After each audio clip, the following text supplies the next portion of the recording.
Organisasi SCP punya reputasi untuk kondisi yang dingin dan tidak manusiawi, tapi dikurung sebagai manusia yang anomali tidak berarti tempat tinggalmu di dalam fasilitas yang aman mesti seburuk yang terlihat pada awalnya. Tentu saja entitas yang lebih berbahaya seperti SCP-076 dengan kode nama Habel dikurung di ruang penahanan yang dilengkapi dengan tindakan penjagaan keamanan maksimum dan dijaga oleh anggota organisasi yang paling terlatih dan bersenjata lengkap. Tapi tidak setiap anomali menimbulkan bahaya dan organisasi menyadari hal itu. Tentu monster seperti SCP-106 atau SCP-096 yang tidak perlu diperkenalkan, tidak diberi tempat tidur dan sarapan setiap pagi, tapi mereka yang berada dalam skala bahaya yang lebih rendah bisa merasa cukup nyaman di dalam rumah baru mereka. Tergantung bagaimana mereka telah bersikap dan sedikit ancaman yang mereka timbulkan tentu saja. Ambil contoh saudara laki-laki SCP-076 yang tidak terlalu kejam, SCP-073 juga dikenal sebagai kain. SCP-073 damai sangat kontras dengan kekerasan dan kemarahan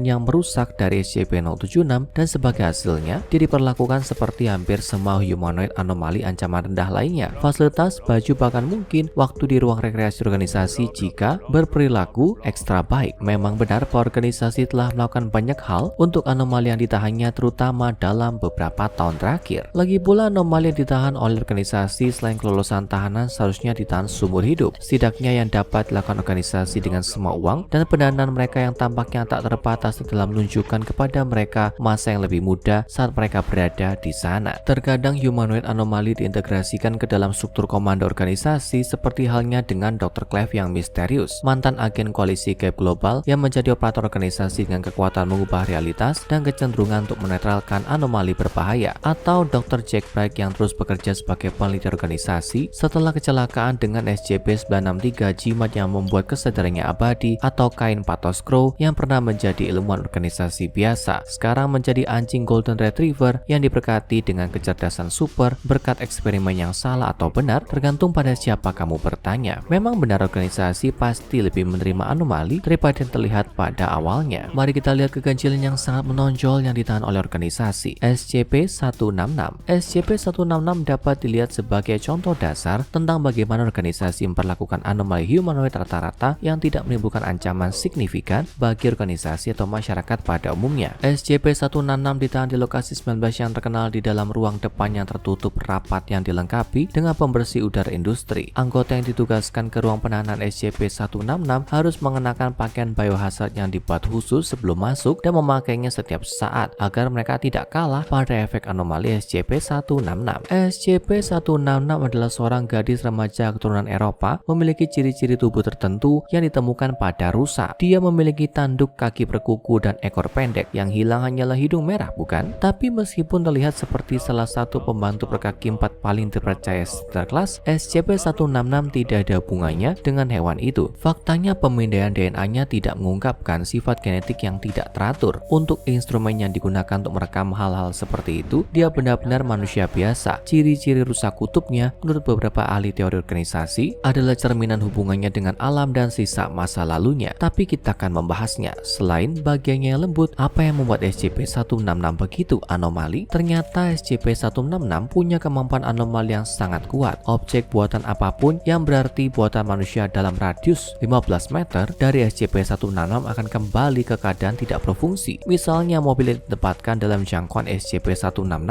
akan kembali ke campuran cat, logam, kulit, dan plastik seiring waktu. Objek dengan kompleksitas yang lebih tinggi ini seperti kendaraan atau elektronik terpengaruh lebih cepat oleh SCP-166 dengan degradasi komponen logamnya kalah dan menyebabkan kegagalan struktural besar-besaran menghasilkan objek yang tidak dapat digunakan. Lebih banyak benda alami yang terbuat dari bahan dasar seperti bangunan batu dan produk yang terbuat dari bahan organik akan membusuk dengan kecepatan yang jauh lebih lambat, hampir tidak terlihat. Jadi ruang penahanan dan situasi penahanan SCP-166 lebih dari aman meskipun mungkin perlu diperbaiki dan direnovasi setelah bertahun-tahun. SCP-166 sangat berhubungan dengan alam seperti yang terlihat dari penampilannya. Bahkan di daerah di mana objek terdegradasi akibat pengaruhnya, bunga dan pertumbuhan tanaman akan mulai muncul. Terkadang dedaunan ini akan tumbuh di tempat-tempat yang seharusnya tidak mungkin, seperti pemindai ID atau kamera keamanan. Kamu bisa membayangkan bahwa bagian dalam ruangan itu semacam kebun. Namun organisasi harus berhati-hati dengan bagaimana ruang penahanan SCP-166 dibangun dan siapa yang memasukinya, karena gadis rusa yang meluruhkan itu memiliki kepekaan tertentu terhadap bahan dan polutan buatan seperti asap atau pestisida. Menghirup atau kontak dengan salah satu zat udara ini menyebabkan SCP-166 tumbuh bisul dan menderita gejala serangan asma. Bahkan berada di dekat seorang perokok dapat menyebabkan rasa sakit SCP-166.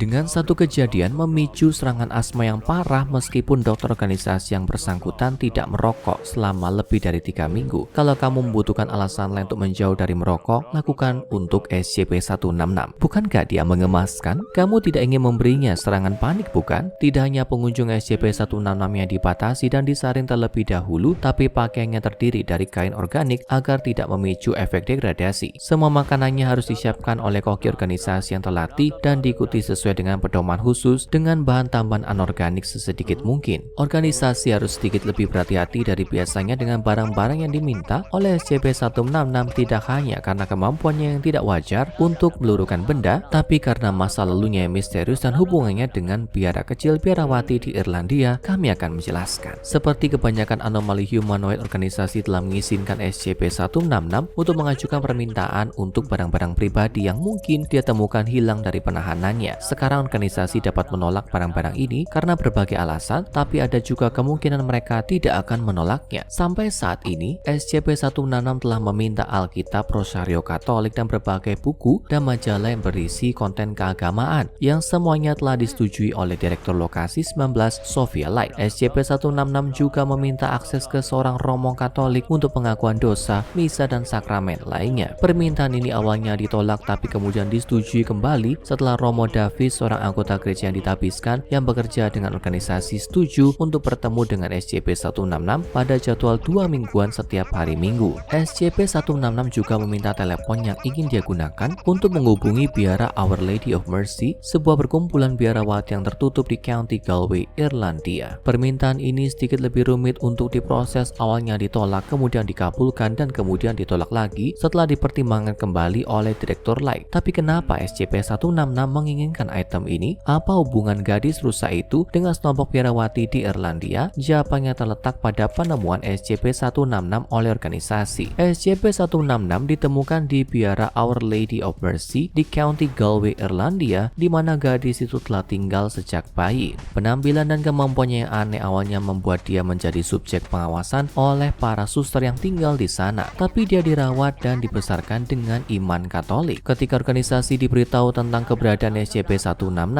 seorang agen koalisi Gaib Global yang membelot yang beroperasi di bawah kode nama Oki Lily yang sekarang dalam proses bergabung dengan organisasi mengonfirmasi bahwa dia mengenali SCP-166. Dia tahu bahwa SCP-166 adalah anak dari entitas yang sangat berbahaya, diklasifikasikan oleh koalisi Gaib Global sebagai entitas ancaman 9927 hitam, makhluk dengan nama Sandi Dewi. Dewi juga sedang dikejar oleh organisasi SCP dan diberi penunjukan sebagai objek SCP, meskipun nomor dan detail pasti dari file tersebut telah disensor oleh organisasi untuk tujuan keamanan. Apa yang kita ketahui adalah bahwa Dewi adalah entitas yang sangat berbahaya dan kedua belah pihak mendedikasikan sebanyak mungkin sumber daya untuk menangkap, menahan, atau menetralisirnya. Konflik antara Dewi, koalisi Gaib Global, dan organisasi SCP memuncak dalam peristiwa yang dikenal sebagai insiden Cornwall. File Dewi yang diterima dan diarsipkan oleh organisasi SCP memiliki bagian yang menjelaskan SCP-166 yang berbunyi sebagai berikut. Entitas ancaman adalah anak dari inkarnasi LTE-9927 hitam Dewi dan ayah yang tidak dikenal. Meskipun sangat mirip dengan induknya dan memiliki ciri-ciri kebinatangan, itu tidak memiliki penampilan binatang yang ekstrim seperti 9927 hitam. Memiliki kemampuan klorokinetik kecil, tapi alasan utama untuk klasifikasi entitas ancaman adalah pengetahuan naluriah dan kelayakan untuk memperlakukan prosedur gaib Clockwork Black Child Havila, sebuah ritual yang bekerja di seluruh dunia yang secara permanen akan mengembalikan peradaban manusia ke standar Neolitik. Tim penyerang Lancelot menetralkan 9927 hitam di Inggris selama operasi yang kemudian dikenal sebagai insiden Cornwall yang terkenal, tapi tidak dapat mengonfirmasi kekalahan 9927 Black Child karena kematian pemimpin penyerangan agen Ukulele. Ukulele secara anumerta dianugerahi Silver Aegis atas pengabdiannya seumur hidup pada kemanusiaan. Seperti yang dinyatakan dalam file, SCP-166 adalah anak dari Dewi dan alasan dari kemampuan degradasi anomalinya adalah agar dia dapat menerapkannya di dunia dan memenuhi misi suci ibunya, sebuah ritual yang akan mengembalikan masyarakat ke zaman prasejarah, membersihkan dunia dari teknologi modern dan kreasi buatan manusia. Mengapa Dewi ingin melakukan ritual ini tidak diketahui, tapi SCP-166 adalah kuncinya untuk mencapai keinginan primitifnya. Melalui anaknya dia bisa mencapai tujuannya, tapi insiden Insiden Cornwall mengacaukan rencana Dewi. Agen ukulele, agen gaib global yang terkenal karena mengalahkan anomali berbahaya, ditugaskan untuk membunuh SCP-166. Mungkin itu adalah penampilan manusianya atau fakta bahwa dia hanyalah seorang anak kecil atau bahkan sesuatu yang lebih dalam lagi. Ukulele tidak bisa memaksa dirinya untuk mengakhiri SCP-166. Dia membelot dari koalisi gaib global, memalsukan kematiannya, dan membawa SCP-166 bersamanya. Mempercayakan perawatannya ke biara-biarawati, ukulele membuat dirinya sulit dicari, lega karena SCP-166 aman. Setelah terbebas dari cengkeraman koalisi gaib global, ukulele tidak yakin apa yang harus dilakukan dengan hidupnya. Mengambil nama Alto Clef, ukulele telah menyingkirkan identitas sebelumnya dari dunia anomali dan bersiap untuk memulai hidup baru. Tapi dia tidak bisa membiarkan SCP-166 hidup tanpa pengawasan. Bagaimana jika koalisi gaib global menemukannya dan mematikannya dalam tindakan yang akan menyelesaikan apa yang telah mereka mulai bertahun-tahun yang lalu? Bagaimana jika organisasi menemukannya? Dia tidak ingin mengambil resiko gadis itu dimasukkan ke dalam kehidupan penahanan yang tidak pernah dia inginkan. Clef memutuskan dia membuat keputusan terbaik dan menyimpan keberadaan SCP-166 untuk dirinya sendiri sebaik mungkin, tapi dia dipaksa tidak lama kemudian. SCP-166 pada usia 12 tahun terlihat oleh seorang warga sipil yang mengunjungi biara yang melaporkan keberadaannya kepada pihak berwenang. Organisasi menjadi sadar akan SCP-166. Clef menginginkan yang terbaik untuk SCP-166, bertukar intelijen koalisi gaib global yang berharga, dokumen dan informasi dengan organisasi dengan imbalan penahanan SCP-166 dan jaminan keamanan. Itu yang terbaik yang bisa dia lakukan untuk gadis itu. Clef kemudian sepenuhnya membelot ke organisasi SCP di mana keterampilannya sangat dibutuhkan. Segera SCP-166 diambil dari biara dan dibawa ke penahanan. Setidaknya sekarang Clef tahu dia aman. Insiden Cornwall mengakibatkan pemusnahan Dewi dan semua pihak merasa lega bahwa dunia terbebas dari entitas berbahaya dan misterius ini. Tapi itu juga membawa bagi Clef sejumlah besar perselisihan. Mengapa dia menyelamatkan SCP-166? Mengapa pembunuh yang kejam dan brutal tidak dapat membunuhnya? Hubungan apa yang dimiliki Clef dengan Dewi? SCP-166 sering bertanya-tanya tentang detail yang tepat dari masa lalunya. Dia tidak mengetahui rasa sejarahnya dengan Clef atau semua detail kelahirannya atau ritual misterius apa yang harus dia lakukan sejak lahir. SCP-166 hanya tahu biara, keyakinannya pada agama Katolik, dan hidupnya dalam pengawasan organisasi SCP. Selama pembicaranya dengan Romo Davis, dia sering mendiskusikan perasaan dan keinginan untuk mengetahui lebih banyak tentang dirinya dan masa lalunya. Organisasi menyimpan rincian lebih lanjut tentang Dewi dan masa lalunya di bawah klasifikasi terbatas, dan upaya untuk menggali lebih dalam tidak pernah membuahkan hasil apapun pada SCP-166. Satu percakapan antara SCP-166 dan Romo Davis sangat penting. Di dalam ruang pengakuan dosa kecil tempat keduanya bertemu setiap 2 minggu sekali, mereka saling menyapa dan mulai berbicara. SCP-166 menikmati pembicaranya dengan Romo Davis yang memungkinkan dia untuk mengeksplorasi keyakinannya dan lebih jauh menghargainya. Itu juga memberinya kesempatan untuk berbicara tentang perasaan dan pikirannya di lingkungan yang mirip dengan tempat dia dibesarkan. Untuk memulai, Davis mengingatkan SCP-166 bahwa informasi yang dia berikan kepadanya dapat dilaporkan ke atasan di organisasi jika perlu.